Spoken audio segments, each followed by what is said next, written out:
Bruno Gaccio, un des célèbres auteurs des Guignols de l'info, a formé un beau couple avec une autre figure de l'humour, Michel Bernier.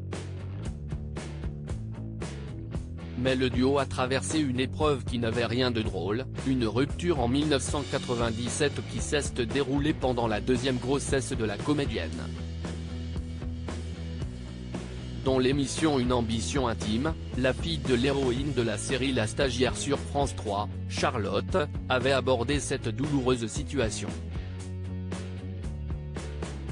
Je n'ai pas de souvenir hyper précis comme celui du jour où mon père est parti.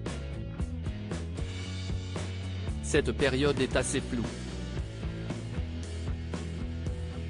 J'avais 8 ans et demi et c'est avec le recul que je me dis qu'elle devait ne pas être bien.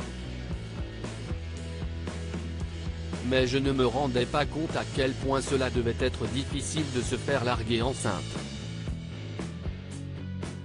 C'est en grandissant que j'ai pris conscience d'à quel point c'était une période compliquée pour elle. Elle a tout fait pour qu'on ne voie rien. Il fallait surtout que rien ne l'atteigne lui, Enzo, l'autre fils de Michel Bernier et Bruno Gaccio. Note de la rédaction. Il ne fallait pas qu'il sache que nous, on n'allait pas bien. Il fallait que lui aille bien, confiait ainsi la maman des jumeaux Zoé et Roméo, non sans émotion. La fille du célèbre professeur Choron partageait également son vécu lors du programme « J'avais tellement peur.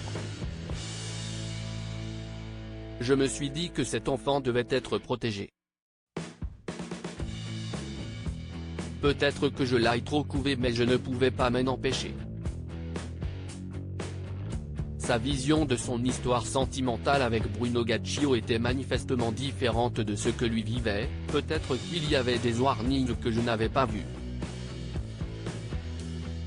Moi j'étais dans ma vie, j'étais bien, j'étais heureuse. Pour moi, c'était une histoire d'amour éternel. Je n'étais pas dans l'idée que ça allait s'arrêter. Bruno Gaccio a été en couple avec Agnès Michaud, l'ex-présentatrice de C'est pas le 20h sur Canal+, avec qui il a eu un enfant, Amédéo, 12 ans. Pour autant, Michel Bernier a tout fait pour dépasser les rancœurs, en passant notamment par un thérapeute, parce que j'ai fait beaucoup de psychanalyse que je ne suis pas rentré dans un système de rancœur et de guerre qui fait que ça ne s'arrête jamais. Aujourd'hui bien dans ses baskets, celle qui est sur les planches dont je préfère qu'on reste ensemble s'accommode de son célibat, même si elle ne cache pas avoir rêvé de l'amour éternel.